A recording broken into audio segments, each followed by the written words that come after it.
Japan की प्रधानमंत्री सनाई तकैची भारत आ चुकी हैं। ये 16th India Japan annual summit था जो कि 1 जुलाई से 3 जुलाई तक था।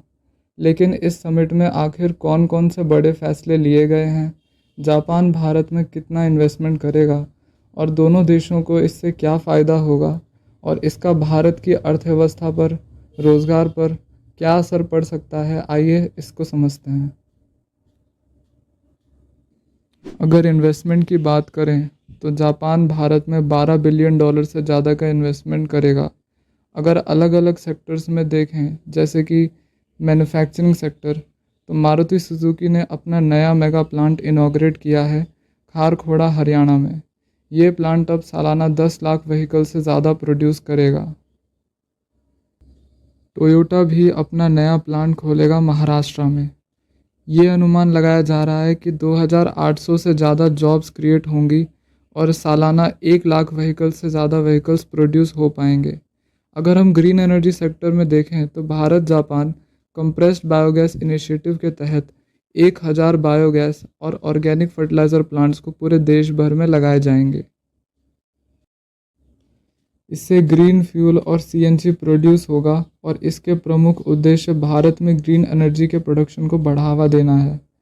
सोलर एनर्जी, विंड एनर्जी और हाइड्रोजन फ्यूल को लेकर भी दोनों देशों के बीच साझेदारी होगी। अगर हम एआई और सेमीकंडक्टर्स के फील्ड में देखें तो दोनों देशों ने एआई इंडिया जापान डायलॉग की शुरुआत की है। यह एक हाई लेवल प्लेटफॉर्म है जहां दोनों देश एआई के नैतिक उपयोग और सुरक्षा और गवर्नेंस के मानकों पर एक दूसरे के साथ मिलकर काम करेंगे और एआई से रिलेटेड सॉल्यूशंस के लिए जॉइंट रिसर्च लैब की स्थापना भी की जाएगी। जापानी कंपनीज को भारत में सेमीकंडक्टर्स इकोसिस्टम बनाने के लिए प्रोत्साहित किया गया है। सेमीकंडक्टर्स की मैन्युफैक्चरिंग के लिए जो भी क्रिटिकल मिनरल्स की ज़रूरत पड़ती है उसके लिए जापान ने भारत के साथ मिलकर एक लॉन्ग टर्म स्ट्रैटेजिक फ्रेमवर्क पर सहमति जताई है। भारत और जापान के बीच में डिफेंस पार्टनरशिप भी हुई है। जापान और भारत अब मिलकर डिफेंस इक्विपमेंट्स और टेक्नोलॉजी को डेवलप करेंगे और ये भारत जापान के बीच पहला डिफेंस को डेवलपमेंट एग्रीमेंट है।